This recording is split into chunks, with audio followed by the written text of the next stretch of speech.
Here we have a brand new 2023 Mercedes-Benz EQE AMG sedan. This one comes in the beautiful matte paint. This is going to be manufacturer Graphite Grey Magno. And then our interior consists of the black and space gray Nappa Leather. And we get 2 electric motors, 1 on each axle, and that gives us 617 horsepower, 701 pound-feet of torque. Come around the front end here, absolutely stunning look, especially with this matte paint here. We get LED headlamps, LED daytime running lights, and just a fantastic look. And it's the little things, having that AMG badge there, and it looks so stunning. But coming around to the wheels here, these are gonna be 21s. Love that turbine look. And then to get to the windshield wiper fluid, just click here. And it's locked because this locks itself after a little while. And it's actually neat that this locks as well, so everything's electronic. So there's the windshield wiper fluid. We get passive keyless entry on all 4 doors. And then the trim just looks so nice, especially with that red stitching there. Everything looks very premium.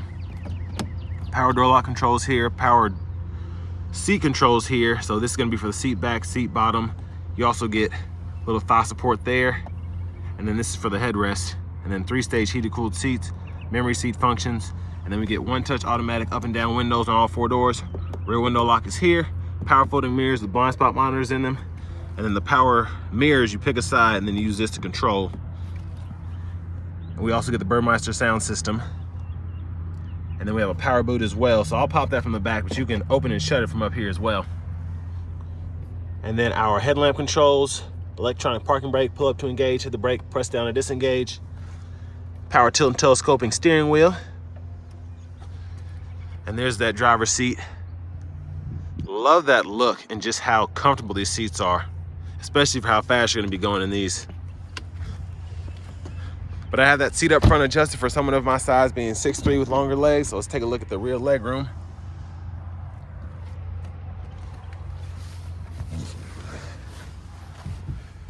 Now we do have the panoramic sunroof back here.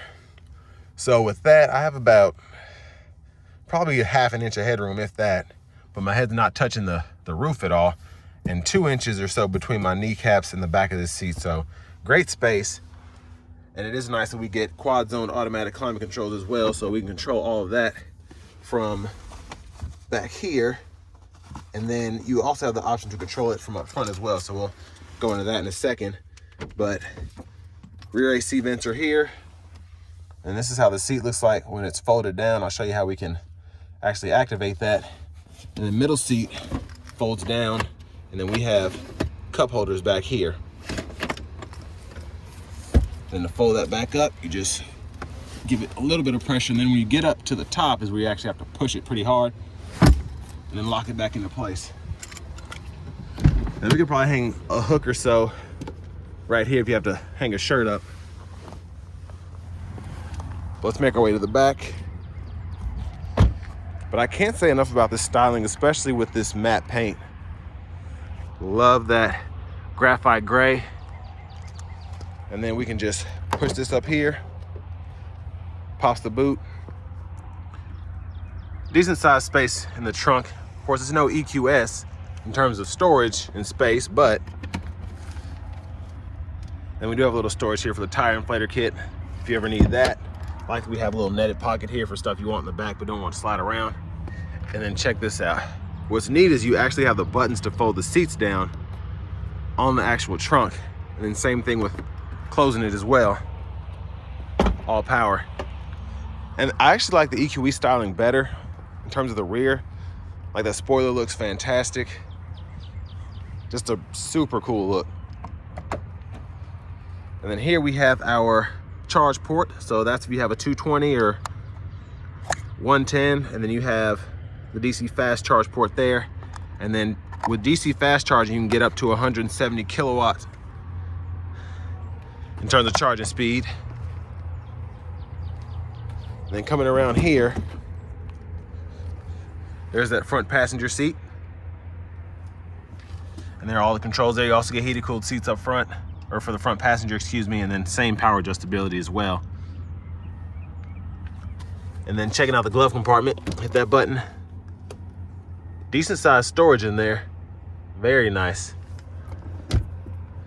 And then we do have the area underneath the screen and such there if you want to hide a handbag. 2 USB-C charge ports.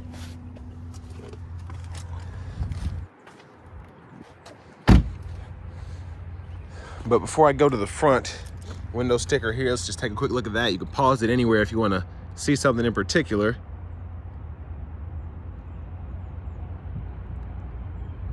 And a huge shout out to Mercedes-Benz of Music City for allowing me to review this car today. I'll leave a link below to it as well as their entire inventory in the description.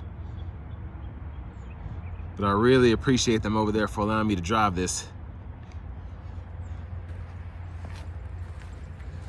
And it's crazy doing this with the car so quiet. I'm in a quiet area because the car's not running and it's just silent. Let's go ahead and hop in here. So let's start it up. Now this leather wrap steering wheel is it feels so nice, and it looks incredible. It really does. But over to the radio, we do get this 12.3-inch screen here. And then we have our shortcut here for basically traveling. So charging stations, if you need to find parking spaces, previous destinations, all of that. And then within that, check out your range, battery life, consumption, and you can see all of that. And then you have the settings for that too. All of that's in there. Now going back to the actual nav screen here, if you want to use that, pretty easy to use. You start typing in directions, it'll pull up suggestions. So type in SeaWorld, it'll pull that up. If you want to actually look up certain points of interest, charging station, you can do that. It'll show you the ones that are closest to you.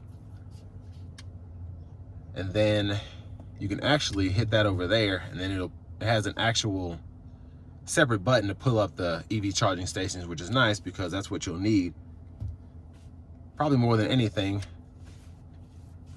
And then I like having the shortcuts down here as well. So music, hit that, you have your XM, then you can go to your FM and then actually toggle all of your sources, and then Bluetooth, connect your device so you can have your phone hooked up. And then it's just nice to have stuff that you normally would need. Trunk right up front if you need to pop that really quick, if you don't want to use the button to the left down there, which me personally, I would probably do that, but it's nice to have that for people who just like to use the screen. And then for the dual zone automatic climate controls, fan speed is here, temperature is here, and then you can toggle your auto mode here. And then you have an actual climate menu, and that's where you can decide where you want the air to come from, whether it's your feet, your face, or from the vents by the windshield. And then you can toggle your AC, and then you have 2 modes for your actual eco air conditioning, or climate control, excuse me. And you can sync, unsync there, turn it all the way off. So a super nice system.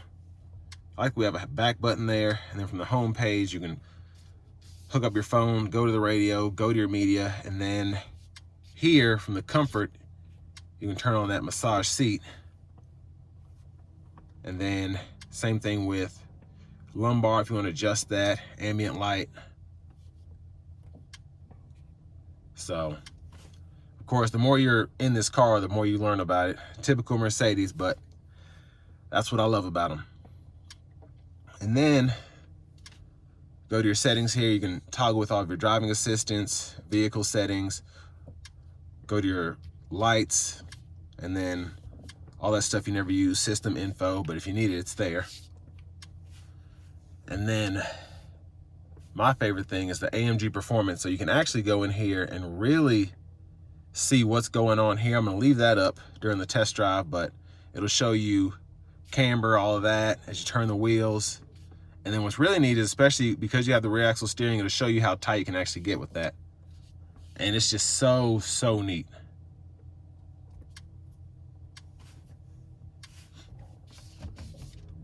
And here's our backup camera there. Guidelines follow you as you turn the steering wheel. You also have a 360 view. Front camera here. and then curbside cameras. Then you have that automatic camera, and it'll give you that 360 view. And then you can save your GPS position. So whenever, let's say you're backing into your garage or something, and you always want to see how close you are to the cars beside you in your apartment, and you could just save that view and it'll always be ready when you're in this spot. So really cool. Put it back in the park. And then here, you hit that AMG button down here, drive modes. You can do that here or to the steering wheel, and I'll show you what we do on the steering wheel in a minute. Toggle that parking camera, charge ports, all of that. And then again, we can go to our vehicle settings, toggle our heads-up display, active steering assist, active lane keep assist, other things. There's so much going on. And again, that'll bring you your driving or your settings. Now down here, hazards, and then this is your fingerprint sensor if you ever want to hook that up so no one else can get in here. Power button, and what's cool is it's like a computer, so hit the power button, it'll show you the display, turn the display off or the whole system off, and then mute button, volume controls here. And I love this because usually I don't like touch sensitive controls. I like to have knobs for volume, but it's just really easy to use, and then you can go back and forth there, mute either from the screen or from down there. Now we have a wireless charging pad way back in there, pretty good size. 2 USB-C ports there, and then we have our cup holders here, and of course you can adjust that if you want to. Center console cubby space, 2 more USB-C charge ports, and a pretty good size for a car like this. Now we do have a soft touch panoramic sunroof control there, dome lights and all of that here. And then that's what the roof looks like when it's open. And then you can hit it again and you can slide that puppy back. And I just absolutely love this car. It feels so luxurious, and if you don't want something as big as an EQS or don't want to spend as much money, this is a pretty good option. And here's a quick look at the back seat from up here. And if you look here, the ambient lighting, love that. I love the dash trim here. I love how that's all blended in. So the vents for the AC are actually right up here, and it just looks really neat. But coming over to the steering wheel, these are going to be your controls for the gauge cluster up here. And on this side, this is actually for your system here. So I'll hit that back button, it'll get me out. And then I hit the home button, it'll pull that up. So these are all to scroll through that. And then over here, this is all to scroll through that gauge cluster. And you can check out all that's going on. And then we can change our views as well. And then down here, we have our adaptive cruise control. You can turn that on and off, adjust the gap, then adjust speed, set all of that. And then down here, we have our sound modes and then our suspension here. We can toggle all of that below. And then over here, we have our actual drive mode. So I can go between slippery, individual, comfort, sport, and then sport plus. And then over to the right side bottom here, Bluetooth controls, volume controls for the radio. We can set up our favorites and then voice recognition here. And then paddle shifters behind the steering wheel for the regenerative braking, windshield wiper controls, blinkers, and then the shifter, hit the brake, pull down for drive, tap up for neutral and hold that, and then pull all the way up for reverse. Press the side there for park. And there is the heads up display here, which I love how they did that, how it's set up, and it shows me power and charge as I'm driving. And then finally, here's that key fob. But now to the fun part. Let's go ahead and take this Mercedes-Benz EQE AMG out on the road for a quick test drive. So to start out this test drive, I've driven the EQS AMG several times, and I got a little familiar with this EQE before I started this video. And the EQE, even though it has a little bit less power because it's a lighter car, because of just how it handles, and it's meant to be more of a sports car than even the EQS AMG that still wants to be luxurious. And don't get me wrong, this is too, but this just feels more of an animal than the EQS does. In a good way. I feel like if you're wanting the ultimate driving vehicle, the EQS AMG is absolutely fantastic, but this just takes it a step further. And then you still pretty much have the same luxury, it's just not as much space on the interior. And that's just my opinion. I'm sure there are subtle differences that you could try to find, but for the most part, it's the space for me. And my headroom is pretty good up front. I'd say I have about an inch or so from the sides, but where the roof is actually like the sunshade and the sunroof and all that is higher than the borders on the side, I have probably about an inch or two, probably 2 or 3 inches actually, from the sunroof shade itself. So space is still fantastic. The seat's just wide enough. Oh my gosh, whoa. Oh my gosh. And that's exactly what I'm talking about. The EQS is quick, but I could not catch my breath just now. Oh my gosh, that was one of the best launches in an EV I've ever had, and I've driven the Model S Plaid. Now, I haven't actually been able to hit that from a stop. I have a little bit more space out here in Nashville as opposed to the few streets I have to drive in Murfreesboro, Tennessee. But, oh my gosh. Oh, I can feel my face flying back. I gotta get me one of these, goodness gracious. And I've driven the Taycan Turbo S, and it's just not, I don't know what it is about this. The EQS AMG does not feel as fast either, but I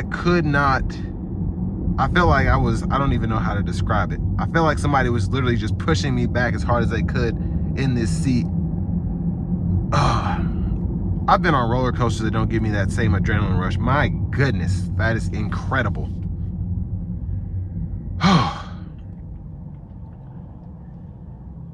And the seats are pretty, of course you can adjust those, being a Mercedes. So if you want to adjust the bolsters or whatever, you can do that, but they just hold you so nicely, especially on that run. And I don't feel like I'm about to lose a shoulder or something because I slipped or whatever.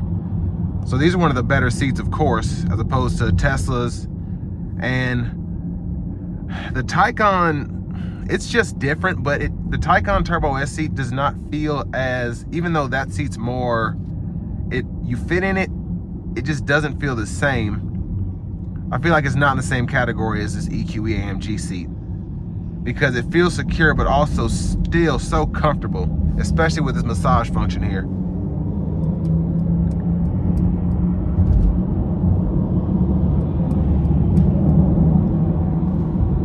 And I can turn on the cruise control here, lane centering, all of that.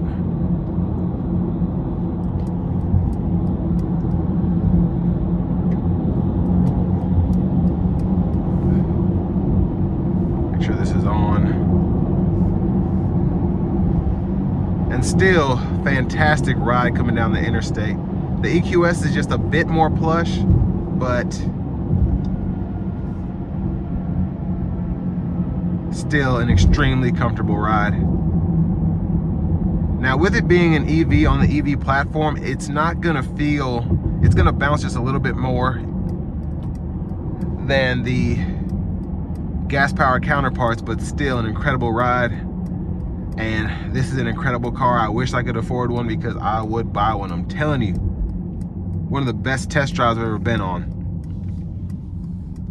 And this will bring me to an end of my review of the 2023 Mercedes-Benz EQE AMG.